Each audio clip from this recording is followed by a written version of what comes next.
रणभूमि के सियासतदानों से सीधी बातें, खास कार्यक्रम फेस टू फेस सिर्फ न्यूज़ 11 पर। नमस्कार, स्वागत है आपका न्यूज़ 11 में और मैं हूं आपके साथ बलराम शर्मा। इस वक्त आज हमारा मथुरा का दौरा रहा। जिस तरीके से चुनाव की सरगर्मियां अब तेज होती जा रही हैं, ऐसे में भारतीय जनता पार्टी के 70 वार्ड और साथ में मेयर के प्रत्याशी को लेकर के आज स्वयं मुख्यमंत्री योगी आदित्यनाथ का दौरा मथुरा में रहा, जहां उन्होंने सभी के लिए जनता जनार्दन से वोट की अपील की। ऐसे में हम जहां खड़े हुए हैं, यह कंकाली क्षेत्र कहा जाता है और यह वार्ड नंबर 47 है। वार्ड नंबर 47 से भारतीय जनता पार्टी की प्रत्याशी गौरी शर्मा हमारे साथ में हैं। साथ में उनके समर्थक हैं और उनकी जो सासू माँ है वो भी बैठी हुई हैं। तो ऐसे में चर्चाएं कर लेते हैं इनसे। पहले तो हम सभी को शुभकामनाएं दे रहे हैं, तो आपको भी हमारी तटस्थ होकर के शुभकामनाएं। किन मुद्दों को लेकर के जनता के बीच में जा रही हैं और कैसा रुझान जनता का आपके प्रति आ रहा है? मैं विकास के मुद्दों को लेकर जनता के बीच में जा रही हूँ और जनता का रुझान मेरे को बहुत ही अच्छा मिल रहा है। बहुत ही प्यार मिल रहा है उन लोगों का मुझे, और बहुत ही अच्छी तरीके से वो मेरा स्वागत कर रहे हैं। मुझे ऐसा वहाँ लगता ही नहीं है कि मैं कहीं इस तरीके से जा रही हूँ कि वो लोग मेरा पहली बार वोट मांगने जा रही हूँ, पहली बार मेरा वोटिंग है। तो मुझे ज़रा भी ऐसा नहीं लग रहा कि मैं उनकी नई प्रत्याशी हूँ। मुझे ऐसा फील हो रहा है उनके साथ में जैसे मैं उनसे कितनी पुरानी जुड़ी हुई हूँ। अच्छा, मैं वार्ड नंबर 47 की बात करूं तो आप कहती हैं कि मैं विकास पर लोगों के बीच में जा रही हूं, जनता को कह रही हूं कि मैं विकास कराऊंगी। ऐसे में कुछ ड्रॉ किया है, क्या क्या विकास कार्य रहेंगे आपके? देखिए, सड़क, पानी, बिजली, लाइट, ये तो मूलभूत सुविधाएं हैं, ये तो आप कराएंगे, जो अन्य पार्षद होंगे वो भी कराएंगे। लेकिन इसमें अलग कुछ ड्रॉ किया है जो जनता के बीच में के आप लेकर के जा रही हैं?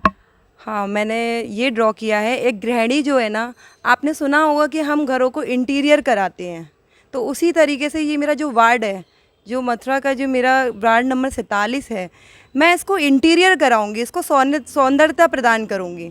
मेरी पूरी कोशिश रहेगी कि मैं इसको बहुत ही सुंदर, जैसे जिम भी हैं, आपके पार्क भी हैं, पर उनमें कहीं ना कहीं कुछ ना कुछ कमियां नज़र आती हैं, पर वो उस मेंटेन बना के रखना उसको तरीके से, वो चीज़ मैं बरकरार रखने की कोशिश करूँगी। और यहाँ कंकाली का नाम जुड़ा हुआ है, वो हमारी कंकाली देवी हैं, बहुत प्राचीन देवी हैं, तो मैं उनके लिए नमन करती हूँ। और मैं यह बोलना चाहती हूँ कि पहले मैं उस मंदिर में, वैसे बहुत ही अच्छे से विकसित है वो, फिर भी उसमें मेरा एक रुझान है कि जैसे बड़े बड़े मंदिर होते हैं, जैसे हम लोग बाहर दर्शन करने के लिए जाते हैं तो उनमें देखते हैं कि किस तरीके की लाइटिंग होती है, किस तरीके का उधर इंटीरियर किया जाता है। तो एक मेरी कोशिश है, एक मेरा ये सपना है कि शायद मैं भी उसको करवा पाऊँ। अक्सर मथुरा में दो चीज़ों को बड़ी परेशानी का सामना करना पड़ता है लोगों को, खास तौर पर। एक तो बंदरों की समस्या हमारे मथुरा में और वृंदावन में बड़ी है, दूसरा जाम की समस्या बहुत बड़ी है, क्योंकि जो पर्यटक मथुरा और वृंदावन दर्शन करने के लिए आते हैं उनकी संख्या दिन प्रतिदिन बढ़ती जा रही है। पुरानी पुरानी गलियां हैं, वही सड़क है, वही रोड है। हालांकि उनका चौड़ीकरण समय समय पर होता रहता है, लेकिन फिर भी अभी भी जाम की समस्याएं बहुत ज़्यादा दयनीय हैं। ऐसे में क्या आपका रुझान इन दोनों विषयों पर भी रहेगा? जी बिल्कुल रहेगा। अगर मुझे मौका मिलेगा तो मैं इन पे भी कार्य करूँगी, इनके भी विकास पे कार्य देखूँगी कि कहाँ मैं क्या कर सकती हूँ। वो सारे विकास को मैं ऊपर तक लेके जाऊँगी। मेरा विकास सही यहाँ द्वारिकापुरी तक, वार्ड नंबर 47 तक विकसित नहीं रहेगा, आगे भी बढ़ेगा, क्योंकि हमारी सरकार, हमारा बोर्ड ही बीजेपी है, तो हमको पूरी अनुमति है कि हम इस विकास को बढ़ा सकते हैं आगे। जी बिल्कुल। देखिए, यहाँ गौरी जी तो हैं ही हैं, गौरी जी के साथ में यहाँ इनकी समर्थक भी खड़ी हुई हैं और साथ में गौरी जी की सासू माँ भी हमारे साथ में है। पहले तो मैं इनसे ही जान लेता हूँ किस तरीके का रुझान आ रहा है जनता का और क्या कहना चाहेंगी गौरी जी को लेकर। आपके चैनल से पहले तो धन्यवाद देती हूँ कि आप सभी का कवरेज कर रहे हैं और जन जन तक पहुँचा रहे हैं। गौरी जी का रुझान बहुत अच्छा आ रहा है, पूरा समर्थन मिल रहा है, पूरा सहयोग मिल रहा है, इसके साथ साथ प्यार भी मिल रहा है।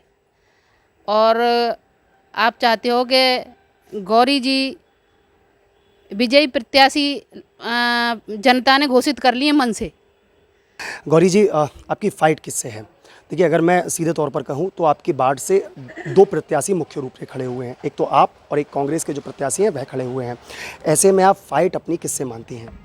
मेरी फ़ाइट रेणु चौधरी जी से है, वो भी एक महिला हैं और मैं भी एक महिला हूँ, पर मुझे लगता है कि मैं उन पे भारी पड़ रही हूँ। अच्छा, अगर इसमें देखा जाए तो उनके जो पति हैं उनके द्वारा यहाँ पूर्व वो पार्षद रह चुके हैं, ऐसे में उन्होंने इस पूरे क्षेत्र का चौमुखी विकास कराया। क्या आपके लिए टफ नहीं होगा जनता के बीच में जाकर और उन लोगों को बताना, उन लोगों को समझाना, क्योंकि पहले से ही इस क्षेत्र में विकास हो चुका है? अच्छा खासा इसको आदर्श वार्ड के रूप में देखा जाता है, तो क्या बहुत ज़्यादा टफ लग रहा है आपको? थोड़ा टफ तो होता है क्योंकि विकास तो देखो किया ही है, पर विकास यहीं तक विकसित नहीं है। इसमें बहुत सारी ऐसी चीज़ें हैं जो बहुत सारी कमियां हैं जो मुझे आगे वो पूरी करनी है। मैंने अभी आपसे बोला था कि मुझे एक इंटीरियर, एक सौंदर्य प्रदान करना है, मतलब खूबसूरती देनी है इस वार्ड को, तो वो खूबसूरती के लिए मुझे आगे आना पड़ेगा। मतलब ये कहना चाहती हैं कि पूरे 70 वार्डों में से मुझे इसे एक आदर्श वार्ड बनाना है जो कि पूरे 70 में से सबसे बेहतर हो। जी बिल्कुल। बिल्कुल। देखिए और भी समर्थक है, पहले मैं सासू माँ से जान लेता हूँ, क्या कहेंगी? बहू चुनाव लड़ रही हैं, क्या कहना चाहेंगी? क्या कहूँ, वो तो पता नहीं, आशीर्वाद दे रही मैं तो भैया, खुद जीत जाती तो उससे। जनता से कुछ कहना चाहेंगी? सब अपना आशीर्वाद दो बस, कुछ। सब अपना आशीर्वाद दो। देखिए इसी के साथ में यहाँ और भी समर्थक खड़े हुए हैं, क्या कहना चाहेंगी गौरी जी को लेकर के? देखिए भैया, पहले तो मैं ये कहना चाहूँगी कि अगर गौरी के बारे में पर्सनली मैं बात करूँ तो एक इमोशनल, एक मन से मन को जोड़ने वाली महिला है ये। क्योंकि जब ये वार्ड में जाती है ना अपना कैंपेन करने के लिए, तो महिलाएं इससे इतनी अच्छे से कनेक्ट हो चुकी हैं ऑलरेडी पहले से ही। अब ये पार्षद के रूप में विजयी नहीं हुई है, फिर भी आप देखेंगे, आपने सुना भी होगा कि कभी कभी ये मतलब जैसे सब बातें करने लग जाती हैं ऐसे लेडीज़, बहुत जैसे कॉमन इतना। मैंने भी सुना था कि यहाँ लोग कह रहे थे कि जब गौरी जी अपने जनसंपर्क पर निकलती हैं तो उनको बड़ा समय लगता है। और समय क्यों लगता है कि वो जिस घर में जाती हैं वहीं खड़े हो जाती हैं, 5 मिनट उनसे चर्चा करती हैं, फिर दूसरे घर में जाती हैं। तो ये अभी से इमोशनली मतलब जैसे कनेक्ट हो चुकी है। जितनी भी लेडीज़ हैं, इसको हम लोग देखते हैं तो हमें लगता है कि सब इसको इतना प्यार दे रहे हैं अभी से। क्योंकि जब ये जैसे सभा होती है कहीं, तो पीछे से लेडीज़ देखने आती हैं, अरे ये गौरी शर्मा कौन है, ज़रा मुझे देखना है इसको, तो हमें भी खुशी मिलती है। क्योंकि देखिए पर्सनली जितना मैं इसको जानती हूँ, ये जब प्रत्याशी के रूप में जीत के आएगी ना भैया, ये इतना अच्छा काम करेगी, क्योंकि ये दिल से भी उतनी ही साफ़ है, जितने मन से, जितने अच्छे तरीके से ये अपना प्रचार कर रही है, जितना लोगों के मन में अभी इसके लिए प्यार दिख रहा है। शायद ये पार्षद के रूप में विजयी होगी तो उससे शायद 100 गुना ज़्यादा लोग इसे प्यार करेंगे, और मैं तो यही चाहती हूँ कि ये पार्षद। देखिए एक और है हमारे साथ में, क्या कहेंगे? भैया क्या कहें, जो भी हमारे वार्ड मिलेगा, मेरी छोटी देवरानी है, अच्छा ही कराएंगे, अच्छा ही काम कराएंगे सब, और हम तो यही विजयी का आशीर्वाद देते हैं और जीत। देखिए यहाँ विजयी का आशीर्वाद है। एक और हैं, क्या कहना चाहेंगे आप? भैया ये गौरी एक परिवार की तरह काम कर रही है, सबसे परिवार की तरह ही कनेक्ट है, बहू के रूप में, बेटी के रूप में, बहन के रूप में, सबके रूप में, सहेली के रूप में, एक परिवार की तरह कनेक्ट है। और परिवार की तरह कनेक्ट होने वाला तो आप ही जानते हो कि कैसे काम करेगा। तो इस तरह हमारे साथ रहीं वार्ड नंबर 47 की भाजपा की प्रत्याशी गौरी शर्मा जी, जिन्होंने बताया कि मैं विकास करूंगी। जिस तरीके से ये जो वार्ड है इसे आदर्श वार्ड के रूप में देखा जाता है, तो मैं इस आदर्श वार्ड को और ज़्यादा बेहतर बनाने का प्रयास करूंगी।